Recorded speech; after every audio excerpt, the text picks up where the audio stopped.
What one quality you think you've had that made you and gave you and allowed you, pushed you to achieve what you have?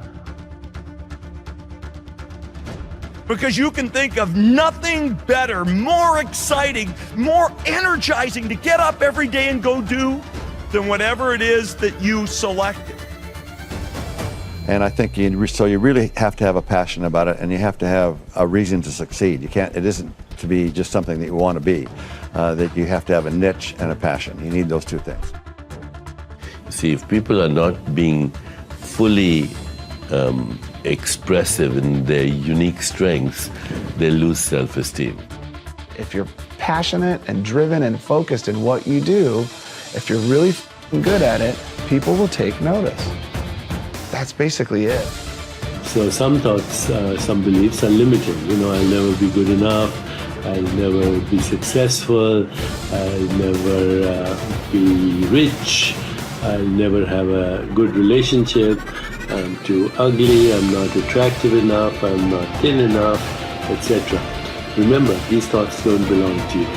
So you have to, whenever you have these thoughts, you should ask yourself, is it true? How am I so sure if this is true? Is this thought limiting me? How could I go beyond this limitation? I honestly believe that if you're focused and passionate and driven, you can achieve anything you want to achieve in life. I think it's really to be true to yourself and listen as much as one is able to other people whose opinions you respect and look up to, but in the end, it has to come from you, and you can't really worry too much by looking to the left or to the right about what.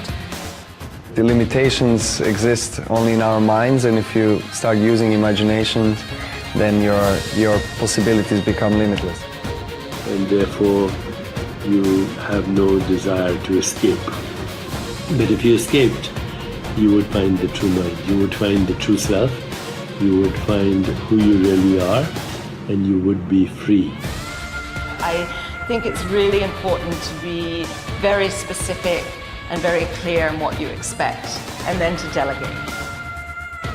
When you have enough success that what you need to do is pedal fast, that's good. A lot of people try to pedal fast before they have anything that's worth pedaling, and a lot of other people never pedal fast. So it's kind of a life lesson. Get a good idea and then work like hell to make it popular.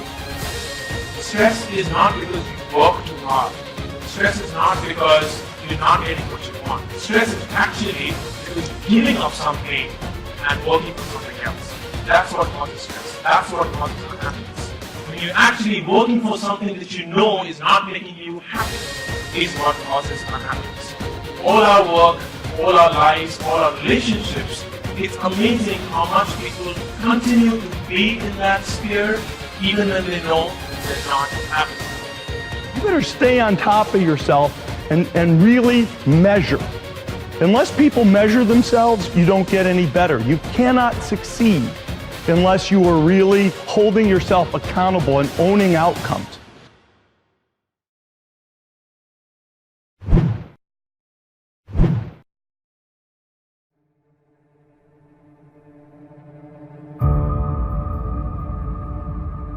Now, existence, you see, is something that is spontaneous.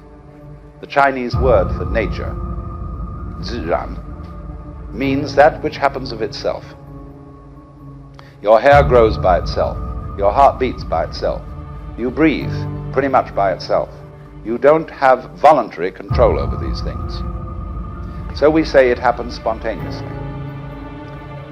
So when you go to sleep and you try to go to sleep, you interfere with the spontaneous process of going to sleep. Try to breathe, real hard, and you find you get balled up in your breathing. You've got to let go and let it happen. Because if you don't, you're going to be all clutched up. You're going to be constantly trying to do what can happen healthily only if you don't try. But we have a strange anxiety that if we don't interfere, it won't happen. Now, that's the root of an enormous amount of trouble. But the basis of it all is this. If we say, you must survive, or I must survive, life is earnest, and I've got to go on, then your life drags and not a gain. Now, it's my contention, my personal opinion, this is my basic metaphysical axiom, shall we put it that way, that existence, the physical universe, is basically playful. There is no necessity for it whatsoever. It isn't going anywhere. That is to say, it doesn't have some destination that it ought to arrive at. In music, one doesn't make the end of a composition. If that were so, the best conductors would be those who play fastest. People go to a concert just to hear one crashing chord, because that's the end. Same way in dancing. You don't aim at a particular spot in the room. That's where you should arrive.